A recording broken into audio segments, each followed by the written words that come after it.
Welcome all to a Quincy Institute webinar on the crisis in Haiti and the planned U.S. Kenyan intervention. The Quincy Institute is a foreign policy think tank based in Washington, D.C. that researches and advocates for a grand strategy of restraint. We believe that it is in the U.S. national interest to pull back on its international interventionist tendencies and emphasize diplomacy and economic engagement, as also combating existential global threats such as climate change. I'm Sarang Shidore, director of our new Global South program here at the Quincy Institute, welcoming you all. The Global South program aims to achieve a new bargain between the United States and the diverse, predominantly unaligned meta-region of the Global South by not repeating the errors of the past and forging new partnerships for the future. Violence has engulfed Haiti in recent months, with gangs controlling much of the country.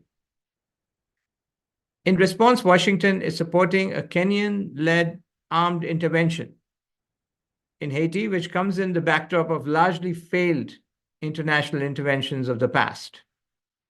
With Kenyan President William Ruto visiting the United States and coming to Washington, where he will be received by President Biden at a state dinner, this will be the first state visit by an African leader to the White House since 2008.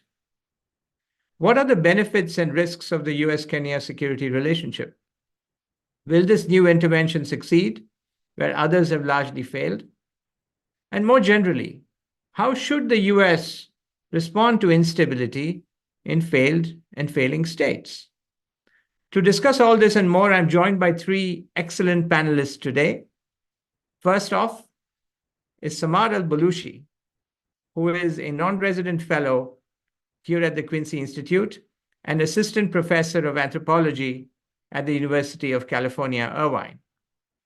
Her book, War Making as World Making, Kenya, the United States and the War on Terror, focuses on the U.S. Kenya security relationship. She's a former contributing editor at Africa is a Country and has published in many public outlets on topics ranging from the International Criminal Court to the militarization of U.S. policy in Africa. Jake Johnston is a senior research associate at the Center for Economic and Policy Research in Washington, D.C. His research focuses on economic policy in Latin America, the International Monetary Fund, and U.S. foreign policy. His book, Aid State: Elite Panic, Disaster Capitalism, and the Battle to Control Haiti, is just out and covers how foreign aid and intervention has helped to destabilize Haiti. He's a lead author for CEPR's Haiti Relief and Reconstruction Watch blog and is published in the New York Times, The Nation, The Intercept, Le Monde Diplomatique, Boston Review, and many other outlets. Last but not the least is Ambassador Daniel Foote. He's an American diplomat and career member of the Senior Foreign Service, who was the United States Special Envoy for Haiti from July to September 2021. He formerly served as the United Nations Ambassador to Zambia, as well as the Deputy Assistant Secretary in the Department of State's Bureau of International Narcotics and Law Enforcement.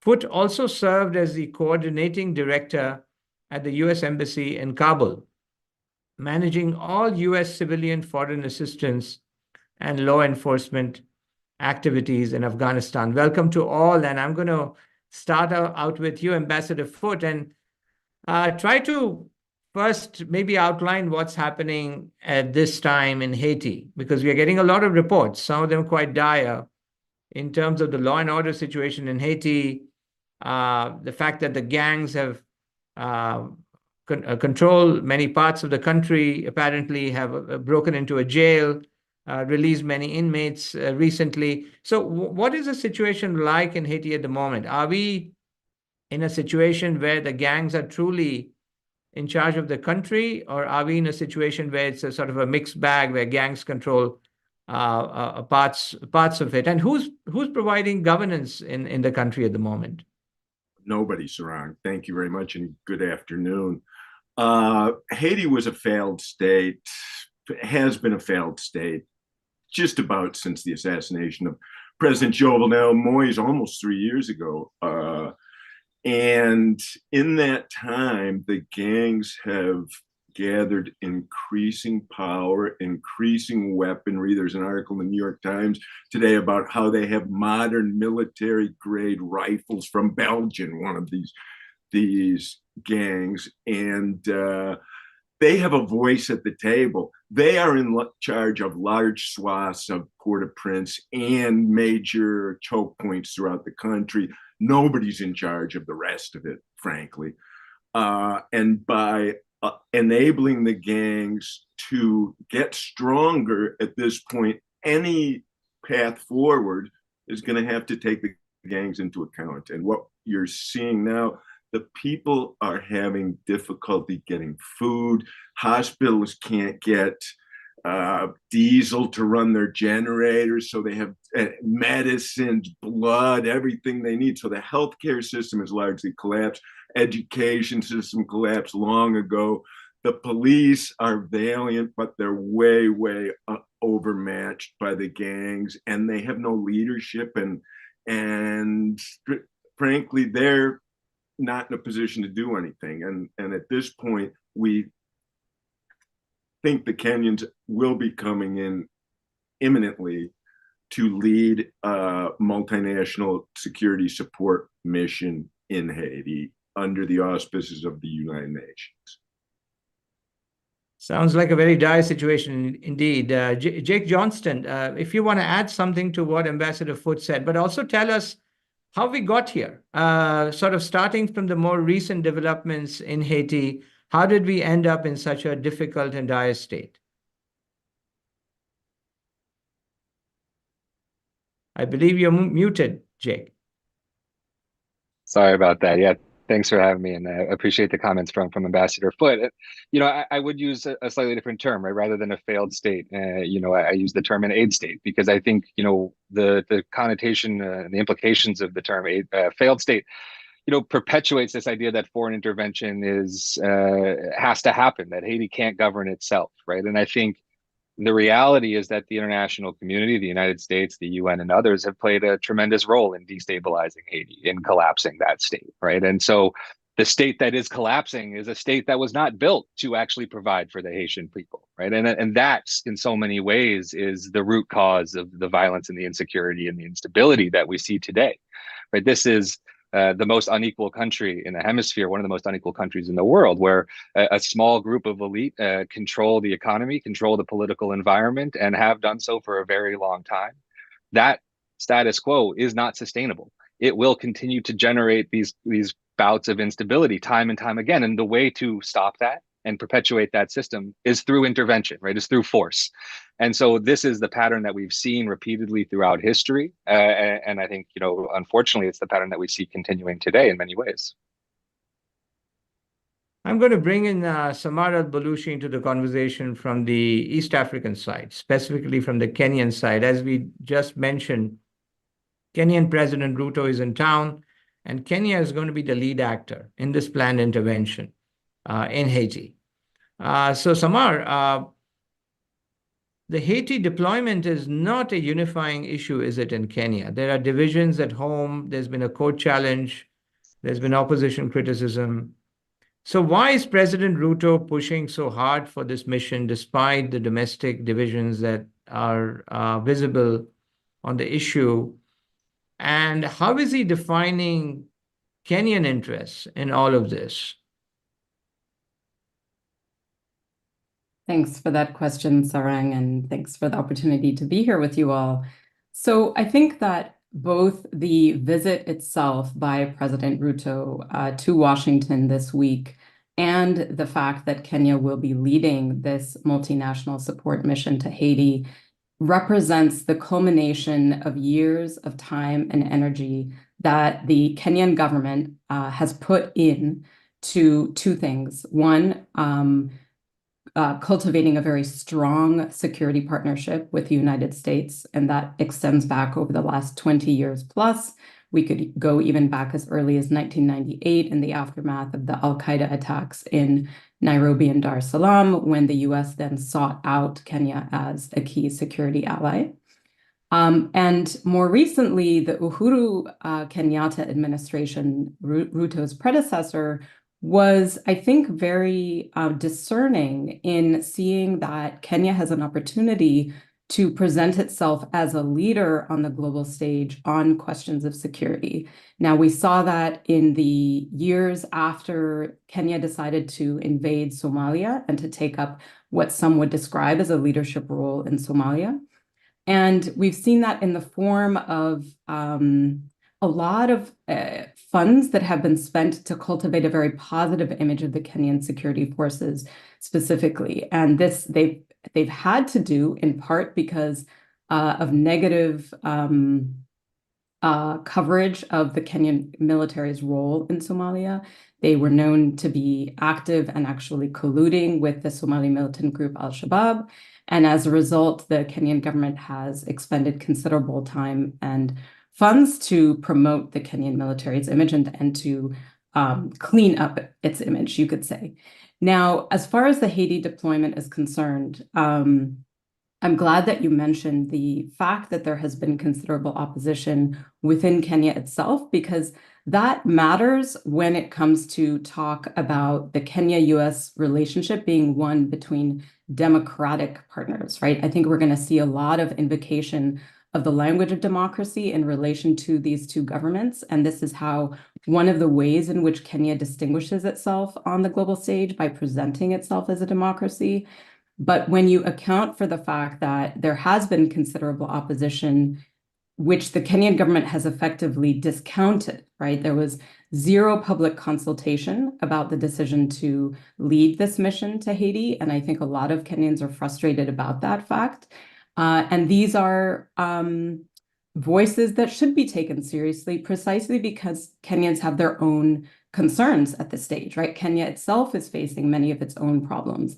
And to the point that both of the previous speakers have just been making about this language of failed states, I think what's perhaps the most troubling about this decision for Kenya to lead the way is that in order for Kenya to be recognized and received by the United States as a world leader, it has to distinguish itself from countries like Haiti. It specifically has to say, we are not like them, like the failed states over there. We have our act together, right?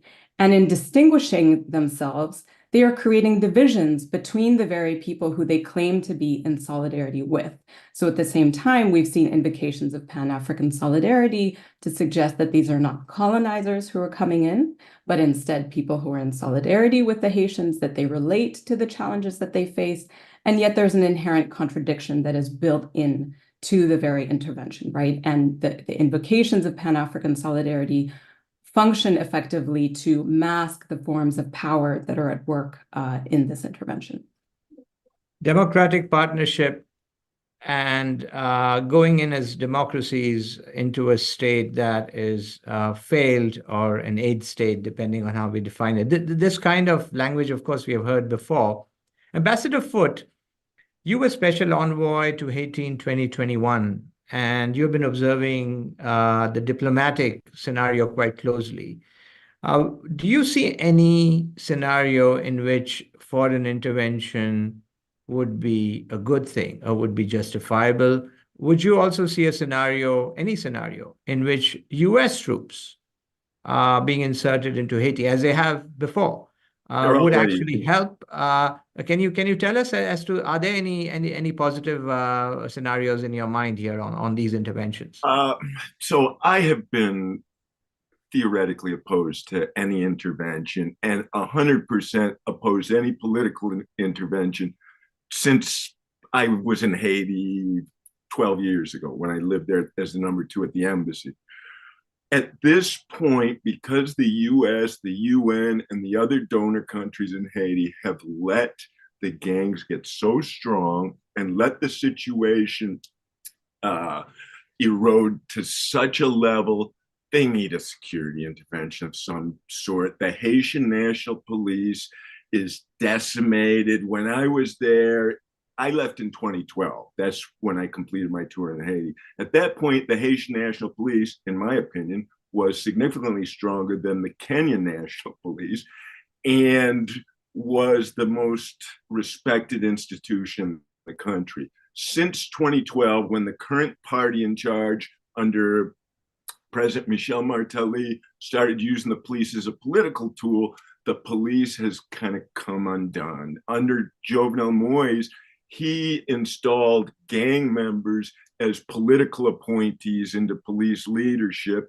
And so the police went from about 15,000 12 years ago. I'd say they're lucky if they got 3,500, 4,000 officers left. A new U.S. visa regime has sucked a ton of police to the U.S. because they're basically the only middle-class folks left in the country. The issue is, what's this mission supposed to do? Who are they working for? First of all, there's no Haitian leadership. There's no legitimate Haitian government. Who are they going to work for? I guess they're going to work for the internationally appointed government through which Jay can talk about through this presidential council, but that's illegitimate. They're not working for the Haitian people. They're working for government that's been foisted on them. And you may see the Haitian people rise up against the Kenyans if they wind up shooting innocent civilians or doing stupid stuff and fighting. That the Kenyans may wind up fighting the very people we're sending them there to protect. Right. So would you also say that U.S. troops could be a part of an intervention under the right circumstances? Of course. Sorry, I missed that. They're already there, and we're playing a semantics game. The U.S. did not want to lead this mission. When I was special envoy, I requested special forces, U.S. special forces troops to go down and help me train the Haitian National Police, which is how we've done it around the world. That's a third of special forces missions, and current Secretary of Defense Lloyd Austin swallowed his tongue in terror. He has no interest in going into Haiti, but because the Kenyans don't have the capacity to lead this, the U.S. Army and Southcom are already in Haiti, setting up camps, setting up guard contracts for these guys, doing a bunch of the logistics. And if we want it done right, we got to lead it. We can't expect Kenya, a country that has done a lot in Africa on a peacekeeping level, but they've never deployed more than 450 troops or police to any individual mission. Samar can correct me if I'm wrong. And they've never led a mission. So now they're taking 1,000 Kenyan cops and they're going to get together with 6 other countries, none of whom are famous for building security capacity around the world, with a total of 2,500 troops. That's way too few. Every time the U.S. has gone in with troops, we've gone in with 20,000 plus. And even MINUSTA, the last UN peacekeeping mission, which I want to say ended in like 2017, at its lowest point had 10,000 troops in Haiti. So 2,500 guys trying to take the airport and then take the port. The people need somebody to control the street so they can get bread, so that they can deliver crucial goods to people who need it in the hospitals, and food. Food insecurity and starvation is now becoming a major concern in Haiti. I'll stop there. Yeah. Clearly we are there already, the United States is, and this is an important piece of information that perhaps isn't getting the kind of media exposure that it should. Samar, I'm going to come back to Kenya now with you and expand this conversation a little beyond Haiti, because of course, President Ruto is here to talk about Haiti, but not just about Haiti. There is, as you already said, a significant history of U.S. Kenya security cooperation in East Africa, perhaps elsewhere. So tell us a little more about it. You alluded to it a little bit in terms of Somalia, but tell us what else has been happening more recently in that security cooperation. And are there any positive aspects to it, or could there be any positive aspects to such a cooperation, given that we do live in a world of challenges? Absolutely. So The U.S. has been involved in Somalia in the most recent iteration of military intervention in Somalia since 2006, when the U.S. backed an Ethiopian-led invasion of the country. About 5 years later, the Kenyan military also invaded Somalia. In that case, it was not coordinated with the United States. Some actually believe that the U.S. was in some ways caught off guard. There had been some talk amongst Kenyan and U.S. officials at the time about whether Kenya should invade. And my understanding is that a number of U.S. officials actively discouraged Kenya from invading at the time. But in the immediate aftermath, they sent about, I think, 2,000 or 3,000 troops across the border. In the immediate aftermath of that invasion in October 2011, the Kenyans realized that they were a little in over their heads, and both, I think, in terms of just practicalities on the ground as well as finances. And it was at that time that Kenya was invited by the African Union to integrate its troops into the African Union peacekeeping mission in Somalia known as AMISOM. So Kenya has been active militarily on the ground in Somalia since that time, with active cooperation with the United States. Kenya also hosts a military base in Manda Bay, which is located on the Indian Ocean. And that is a location from which the US has launched drone strikes into Somalia as well as Yemen. And so strategically, Kenya's geographical location along the Indian Ocean is of great interest to the United States, particularly at a time when the trade along the Indian Ocean and through the Red Sea has been threatened in the context of the Gaza genocide, right, with the Houthis in Yemen often stopping the flow of shipments. And so it's particularly in that context that we should be making sense of the recent announcement and the agreement that was reached between the United States and the Somali government in January or February of this year, in which they announced that the US would be building up to 5 new military bases in Somalia itself, ostensibly to train the Somali National Police, and specifically a special forces unit within the Somali security apparatus that the US has invested time and money to train over the last 10 years, called the Danab Brigade. Now, I think it's important to be thinking about, again, the kind of geopolitical context in which this announcement was made, and to look beyond the claim to be simply supporting the Somali National Police here, because the US obviously has much wider concerns that are at play. Now, coming back to Kenya, we also need to account for the role that US-trained Kenyan police have played within Kenya itself, targeting primarily members of the Muslim minority population who have been framed in many cases as allegedly having ties to Al-Shabaab. And here I want to flag that some of these US-trained police are members of paramilitary units that have been trained by the CIA to engage directly in combat, and that have established very, very deep lines of communication with US intelligence officials.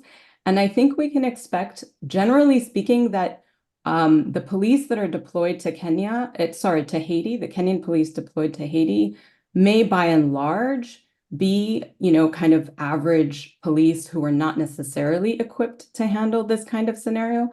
But among them, I think it's safe to assume that we'll find potentially actually members of these kind of rapid response teams that have been trained by the US and by the CIA specifically, so that the US can draw on them, right, in Haiti, and have these lines of communication. So I don't think that we should underestimate entirely the Kenyan capabilities here, because they have been engaged in, I think, some very, what some might call sophisticated operations, and I would use the word deadly operations against the Kenyan people. And that's what, sadly, we can expect on the Haitian side of things. And one more thing I just want to flag and would like to perhaps unpack with both Jake and the ambassador, and that is the details of the mandate of this mission.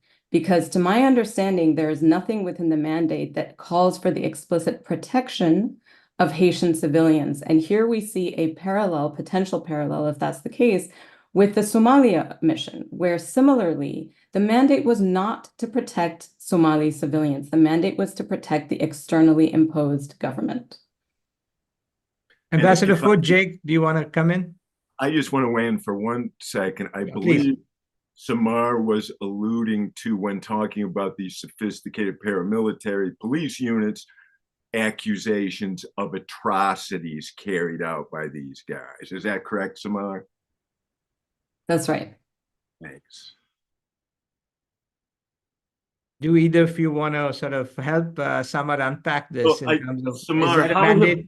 I think with the Kenyans, we've worked with them. When I was Deputy Assistant Secretary in International Narcotics and Law Enforcement, I worked with the guys in Somalia and Kenya. I was ambassador to Zambia, so I know my way around a little bit. And as I mentioned before, the Kenyan police have been trained for a long time by the United States, and they should be pretty capable, but they're rife with corruption.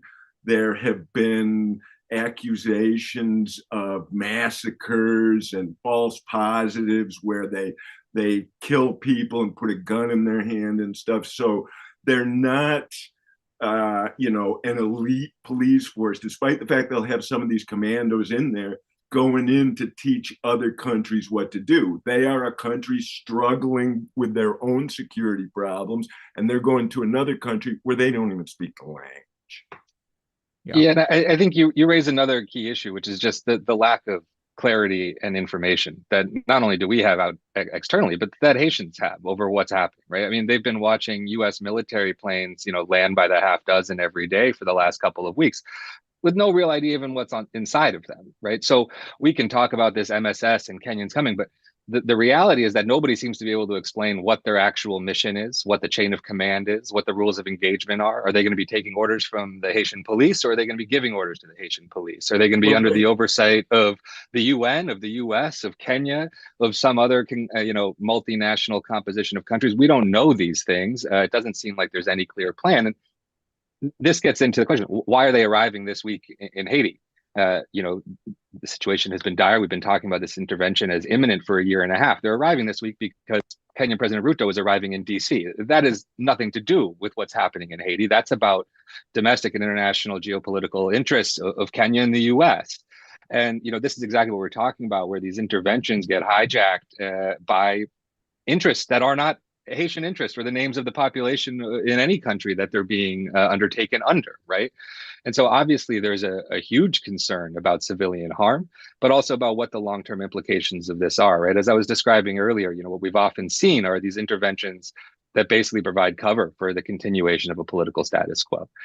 You can't address the situation today through force. A lot of the people with arms right now are children.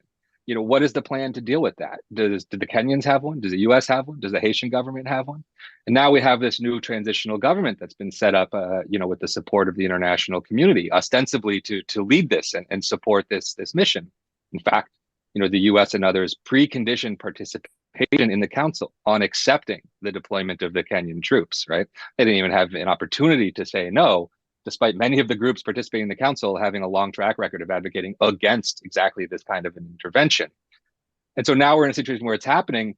The council has an accord, an agreement where they say, we want to create this National Security Council. We want to oversee this mission. We want to define the support that we're going to get from the international community, make sure it actually does suit Haitian interests. Now, we can have a debate on the legitimacy of that presidential council and if it's even possible for it to do that.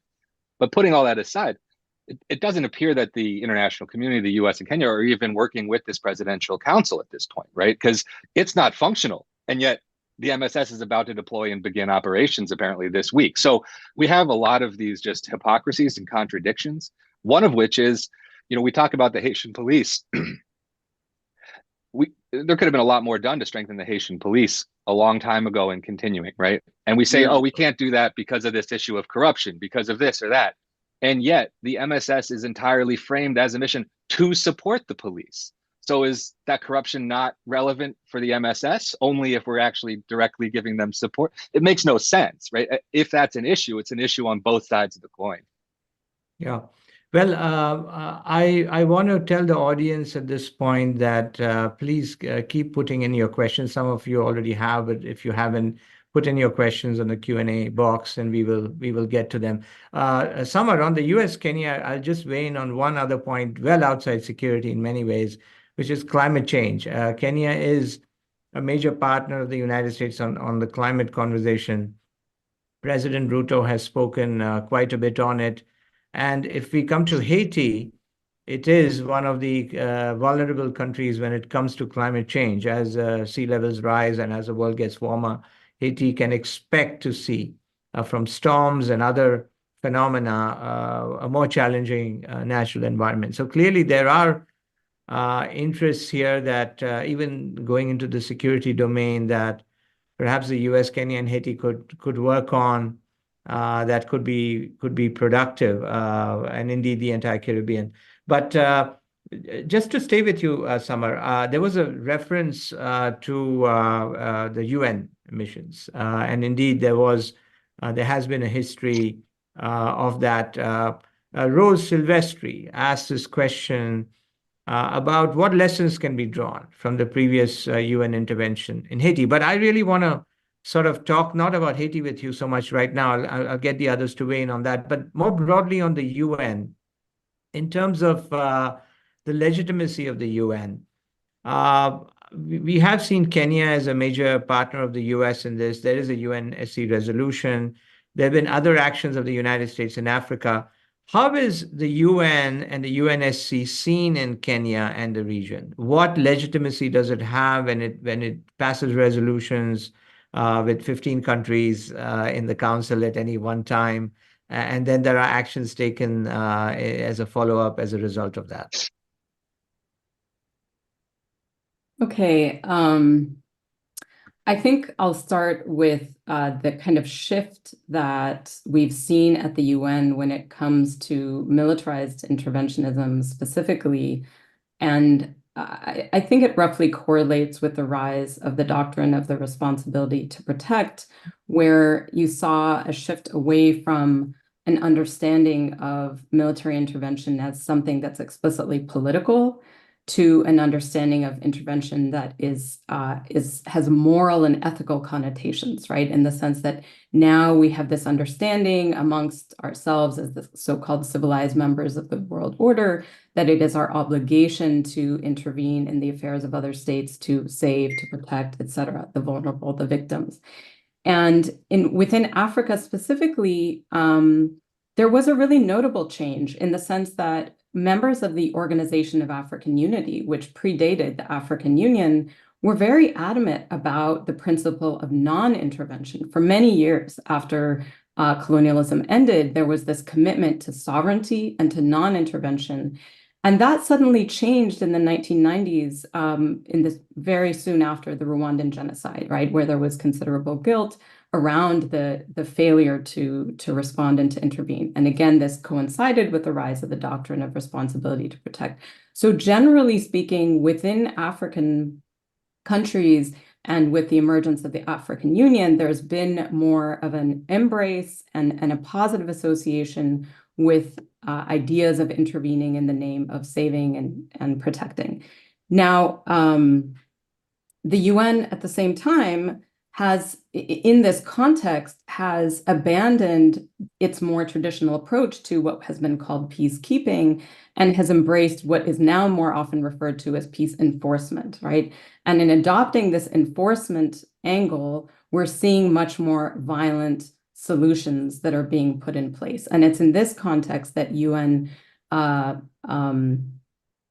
operations, peacekeeping operations, whatever you want to call them, have been increasingly losing credibility, right, within the countries in question that are the targets of intervention, and more broadly amongst people across the world and across the global South who believe that oftentimes the motivations for the intervening powers should be questioned, that they're not necessarily doing it for the right reasons.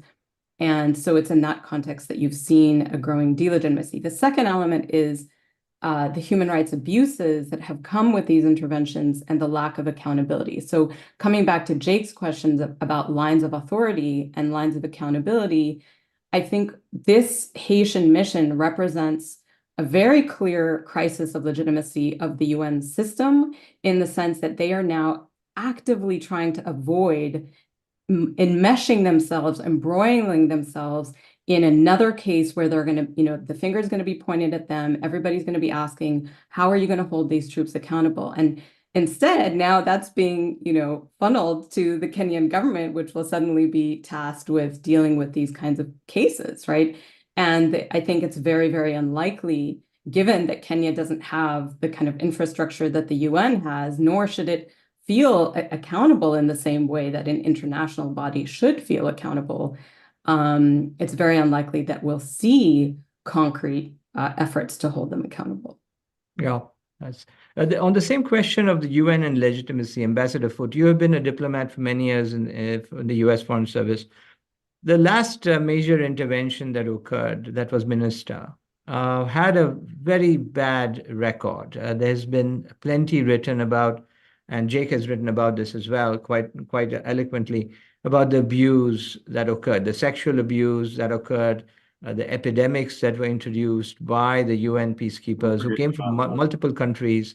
But MINUSTA had international legitimacy. There was a UNSC resolution.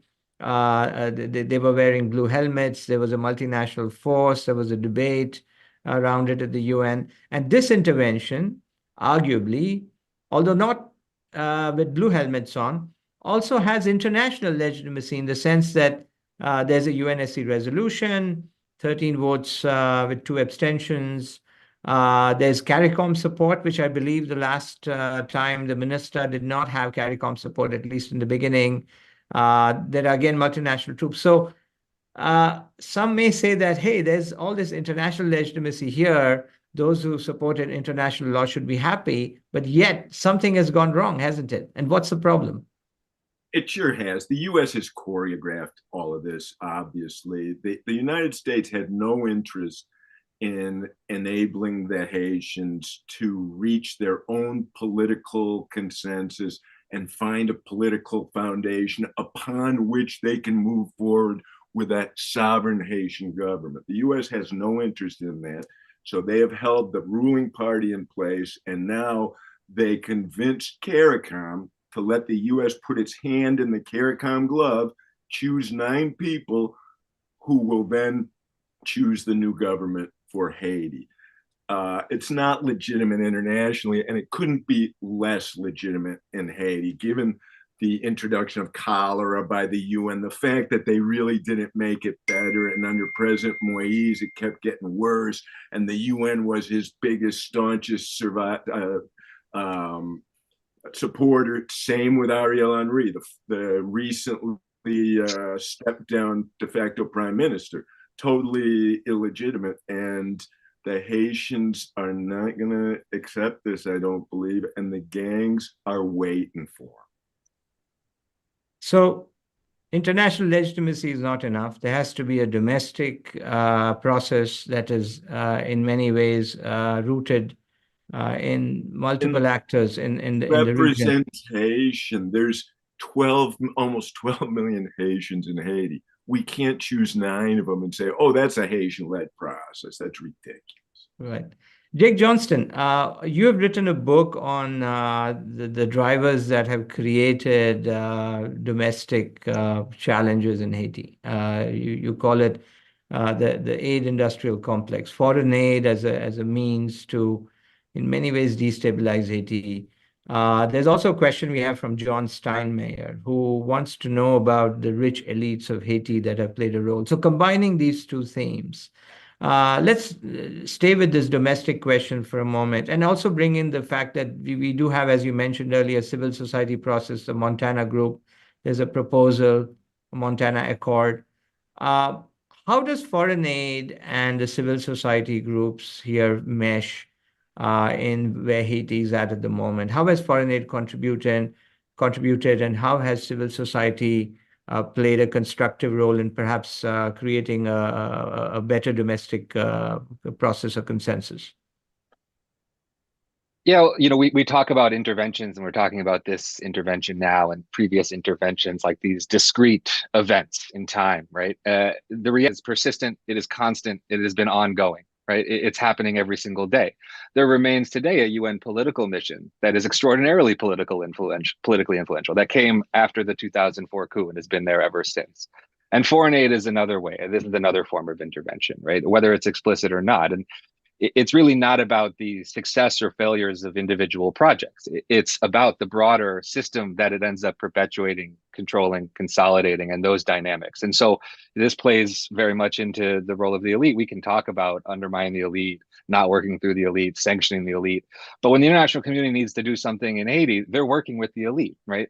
These aid agencies, when people go into Haiti, the houses they rent, the commodities that they consume, the fuel that they need, the cars that they use, right? All of these things end up enriching the very people who have been controlling this system, and we say we want to weaken, right? And so our efforts to intervene on a micro scale have very different implications on a macro scale, right? And so what we've seen over many decades of these policies is the virtual outsourcing of the Haitian state, right? Where public services are in the hands of private actors and funded by external actors, where security is often in the hands of external actors.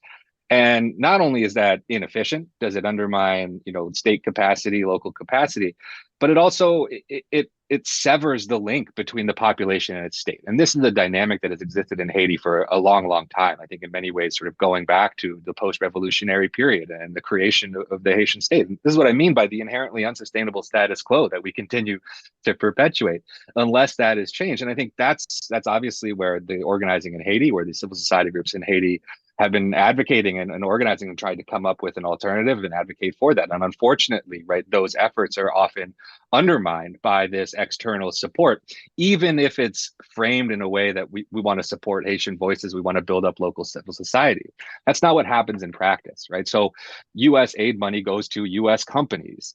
Then they might partner with a local organization. The way they build capacity is to make that organization able to comply with US financial things like 5 years of audits and enough overhead and back of the house sort of support to meet USAID contract requirements, not to actually use their expertise in the community, their knowledge about what their communities need, and to capitalize on those things. And so, one thing, it's easy to look at Haiti and say, oh, here it goes again, right? The cycle of instability that we see. Haiti can't, catch a break or can't do anything. But we need to change, right? The US needs to change. The world needs to change for Haiti to have that space to change, because it is these much broader systems. And it's not just political, it's not just security, it's economic too, right? It is the multilateral development banks that have hampered Haitian economy, that have decimated local agriculture, right? And we see this time and again. And so right now, how can we support Haitian farmers, right? We have a lot of aid programs that try and do it. No one's talking about lifting the tariffs that got slashed, forcefully slashed by development banks in the 90s and late 80s. That's not even part of the conversation right now. So we need to have a much more holistic conversation about how to support Haitians building a strong and sovereign state. It's not that there can't be a role for external actors, but it's the external actors that have to change first. Yeah.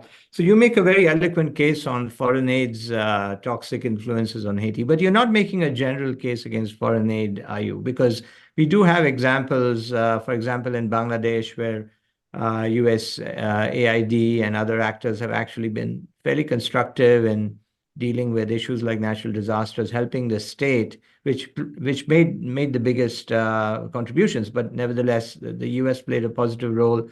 Also, next door, when I look at next door Dominican Republic, I see a country that in 30, 40 years ago was much poorer, but with some foreign aid, but with a lot of investment, and also the way they have steered their economy, are actually doing quite well at the moment. So it's literally on the same island next door, obviously has a somewhat different colonial past, but also has experienced interventions by the US in the past. So is there something special about Haiti that makes this case, or a few other countries, that makes it particularly bad? Or are you really talking about the whole foreign aid complex uniformly as being toxic across the global South? Yeah, look, I think there are aspects of it which are global in nature, right? A lot of these things are the rules of the game that we've created, right? We make it so that the money has to go to US companies or has to ship US food. These are laws, right? They need to be changed. They don't apply only to Haiti. But I do think our treatment of Haiti has been exceptionally bad for a long time, right? For centuries, one could argue. I certainly would. And if we look at this recent history in Haiti too, I mean, I take the comparison to the DR, but I think we have to just understand the extent to which intervention has shaped Haiti more broadly over this period of democratization for the last 35 years, right? So you had the first democratically elected government in 1990. It was overthrown 9 months later in a coup with military officials on the CIA payroll, right? A junta that then exterminated leftist political organizers and civil society groups for years. You then had another coup in 2004 after the administration started asking for reparations for the ransom that was paid to France for Haiti's independence, right? And I think we have to understand that history. You had 2010 and the earthquake, where unlike many other examples around the world where we did partner with the local government to try and build capacity in the aftermath of disaster, we replaced the Haitian government in the aftermath of disaster, right? That has roots in the historical treatment of Haiti, right? It very much does. And so right after that, you had the international community overturn the results of an election. So we talk about MINUSTA, right, in these histories. And a lot of people will look and say, well, security was better when MINUSTA was there. It got worse when MINUSTA left. The problem was that MINUSTA left. I disagree, right? I think that's sort of putting things, is messing up the causality here. MINUSTA being there, right, consolidated the power in Haiti in the hands of the people who are now responsible for the current mess, right? So it wasn't that MINUSTA left that is the problem. It's that while they were there, they empowered the wrong people. We talk about these concepts of stability. I think the reality is everyone wants stability in their lives, right? I mean, I think that's a natural inclination. One person's stability might not be another person's stability. And so when we talk about these interventions, the question we need to be asking is stability for who, right? Who are we actually there to provide stability for? And I think the history of intervention has shown that the stability that we're offering is not for the majority of the Haitian people. Yeah. Samar, I want to turn to you now, talk a little bit about the U.S. Kenya situation, but going beyond what you already have explained quite at length about Somalia, about Haiti, about counter-terror. You also mentioned the U.S. access to the Indian Ocean. You mentioned the Houthi factor.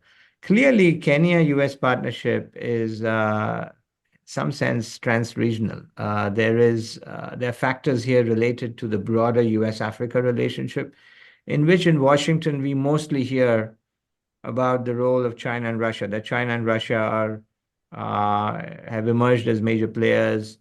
And so the United States needs to partner with countries to ensure that their influence, China's and Russia's, is limited. Have you seen in your own research any elements of the China-Russia question and the U.S.-Kenya relationship? And if so, what forms has it taken?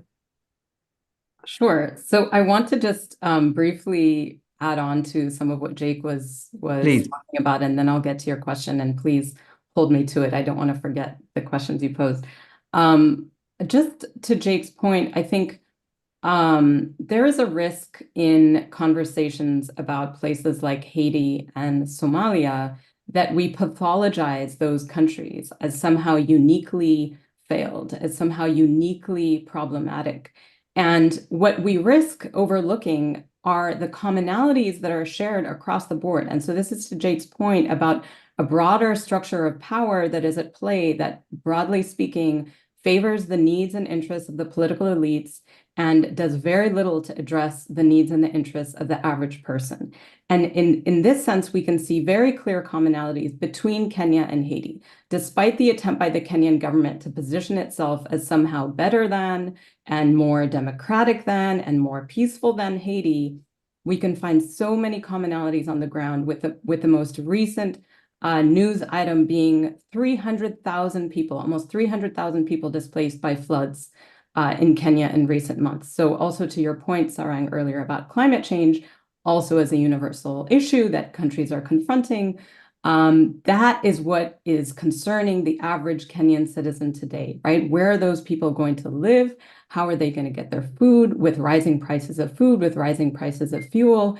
And those basic questions are not being addressed, in part because Kenya is dealing with the highest level of debt that it has had in its history. It has multiplied by fivefold since Uhuru Kenyatta came into office in 2013. So these are very real questions and very shared commonalities across the board that force us to question the tendency to pathologize and exceptionalize states like Kenya and Somalia. Somalia and Haiti. So to your point, Sarang, about Kenya's position on the Indian Ocean and kind of U.S. concerns about China, Russian involvement in Africa more broadly.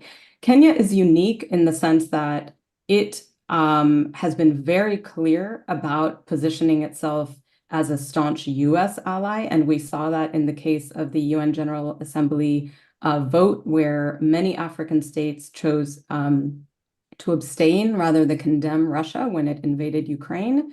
And so Kenya was one of the few that voted to condemn Russia. They made their position very clear. And I think we can interpret the Kenyan delegation's visit and invitation to the White House this week within that frame as one of the ways in which Kenya is being rewarded, right? For standing by the United States, for being loyal to the United States. Ruto, when he campaigned for the presidency, was adamant that Kenya is a strong US ally. And I think he was trying to distinguish himself from his predecessor, who was more open to and had welcomed Chinese investments. The Chinese have played a growing role in Kenya, and one of the most obvious infrastructural dimensions of that role has been the building of a railway between Nairobi and Mombasa. Now, Ruto, I think precisely because the economy is suffering, has started to show himself to be more open to talking to the Chinese as well as the Russians. And so the Kenyans, I think, would characterize their positioning today as one of strategic ambiguity, in the sense that they don't want to be seen to be taking one side or another. They're playing their cards very carefully, hoping not to alienate one side or another, knowing that they need money. Yeah, absolutely. I think that this is a pattern you see across the global south, that even when there are close alignments with the US on one or two or three issues, like Kenya clearly is closer than many, on Haiti, on Somalia, on CT, there still remain many equities that practically all global south states want to keep going with, especially China, but also with other global south states that may be important players in their region, Turkey perhaps or others. So this is evolving into a more complex world for sure. Ambassador Foote, I want to ask you a little bit about regional leadership and regional roles in this. I mean, you were involved in Latin America and the Caribbean for a long time. It struck me that the last intervention was opposed by CARICOM at its outset. This time around, it's not just that CARICOM is supporting it, but a country like Barbados with Mia Mottley, who's known as an internationalist to the boot with her climate proposals, sweeping proposals on climate change, for example, is contributing. Barbados is going to participate in this intervention. There are also others, the Bahamas. There's, of course, African states like Benin and others. But staying within CARICOM, what is the CARICOM role here? How has it sort of evolved from those days, or has it? Are there concerns within CARICOM? Are there divisions here going on? I honestly believe that CARICOM has been acting as nothing more than an extension of U.S. foreign policy, which is the same pattern we've always followed in Haiti, which is a security intervention followed by magic elections that are supposed to fix everything. The elections wind up being illegitimate. The Haitian people don't accept it, and we fall into more chaos. So CARICOM has played its role. They let the U.S. do what it wanted to do without looking like it had done that. Moving forward, if the U.S. wants elections to be the magic pill, the Haitians need to trust the process and trust those elections. The only way you're going to get there is by including a voice for the 11 million Haitians in this process via a constituent assembly or a national dialogue or something like that. The U.S. CARICOM imposed government construct will not work. It's never worked in the past. I was involved in fixing Haiti once, and I can tell you that the U.S. and I know how not to fix Haiti. So to do the same thing that we've done in the past and expect a different result is crazy. Don't blame the Haitians. In the United States, I think we have a sense that it's the poorest country in the hemisphere, and these poor Haitians, nothing seems to go their way. They have hurricanes and earthquakes, and they have this voodoo stuff, and maybe they made a deal with the devil to get their independence from France. And no. The Haitians are just like you and I. They want a stable place where there's opportunities for their family and prosperity and a future.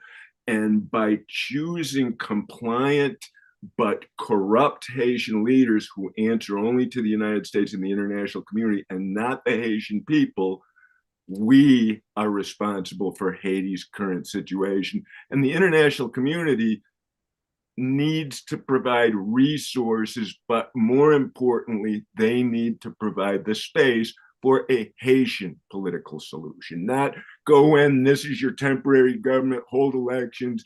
It doesn't work that way, and it never has. Yeah. Jake, I want to ask you the sort of $1 million question, maybe one of them. Really, there are lots. The question of gangs. Ambassador Foote, I'm going to come back to him, but Ambassador Foote mentioned briefly and tantalizingly that the gangs have to be a part of the solution. Is it your opinion that, so one perspective is the gangs are these bad guys, they have to be rooted out, zero sum period by the international community, whether through this intervention or a better one. The other perspective could be that the gangs, by controlling territory in the capital and other places, are in fact actors, whether one likes it or not, and any solution will have to include them in some form, engage them in some form. And we have seen actually historically criminal gangs take on, and this is certainly true in parts of Mexico, take on sort of semi-governance type responsibilities. El Chapo in Mexico is apparently popular among some sections of the poor people because he apparently and supposedly helped poor families even as he was doing all these other terrible things. So have the gangs emerged as actors that are sort of semi-political or governance structures? If so, should we in the US and the international community think of them as inevitable engagement partners, perverse as it may seem? Yeah, so it's I promise you I'm not avoiding the question, but I do want to say one thing about Haiti's neighbors first, because I think we often overlook this and we focus on the US, but deportations and forced repatriations are continuing in Haiti right now, right? So we're talking about sending foreign troops in to provide security and stability. Meanwhile, those very countries, including some CARICOM countries who even are contributing troops to that mission, are actively, forcibly returning Haitian nationals to the country right now, 30,000 in the last 2 months. So if our goal, if these countries are really interested in stability in Haiti and supporting Haitian people, again, they can change some of their own policies too up front. On the armed groups themselves, right? I think we need to understand a few things, that this didn't happen in a vacuum, that this is related to political, social, and economic context in the country, to the very dynamics I was mentioning earlier about the absence of the state in these communities that have been left totally outside of the public realm for much longer than just the last couple of years. I think the reality is, and again, you can't kill everybody. You're not going to kill all of the bad people. I don't think that should be a goal in the first place anyway, right? But it's also just a reality. I think to a certain extent, there are going to have to be negotiations. This doesn't mean amnesty. This doesn't mean forgetting justice. I think what we also need to consider in this is the communities that have been most victimized by the violence in Haiti. Where are they at the table right now? I think the reality is that there needs to be a much more holistic and broad dialogue that's happening in Haiti. Yes, that can include people who have links to armed groups, which again are not totally dissociated from the political and economic actors that are sitting around a table right now already. I think we need to recognize that, but we also need to make sure, and I think we need to at least understand that the victims themselves need to be a part of that conversation, right? If this is actually about restoring peace, about recreating or refounding the nation of Haiti, the state of Haiti, right, to build something new, everyone's going to have to be around the table. Yeah. Ambassador Foote, clearly the victims have to be those who have suffered, have to play a part in this. But coming back to my $1 million question, would you suggest to the US government or international actors here to engage with these gangs? Or would you say we have to first root them out before we can get any system of order going in Haiti? So again, we empowered the rise of the gangs. The US is responsible for them being in charge. In Colombia, they went through a reconciliation and reintegration process, and the aggrieved Colombians from the FARC, the paramilitary group that was in war for 50 some years with the government, to decide what they wanted. Haitians need to do the same. they don't want gang leaders, and they're not going to accept them as political actors to start with. But they need to decide: are we going to kill all 40,000 of them? Are we going to put them all in jail? Are we going to kill some and give some amnesty? Are we going to do a guns for reintegration and disarmament program? That's got to be up to the Haitians. But moving forward, the gangs, if we're going to have a national dialogue, somebody in Haiti needs to go talk to them and figure out how we can secure the people who are going to talk at this dialogue, so they have at least that voice. On the theme of dialogue, I'm afraid that our dialogue has to end because we are at the top of the hour. So all of you have been fantastic. I really enjoyed the conversation, including the connections that emerged between East Africa and the Caribbean here organically. And I hope that we can maintain this conversation, continue it in other formats in terms of the Global South program and all that we do here in the Quincy Institute. We will be doing many of these kinds of events in the future. So keep looking out. Thank you all, and until next time.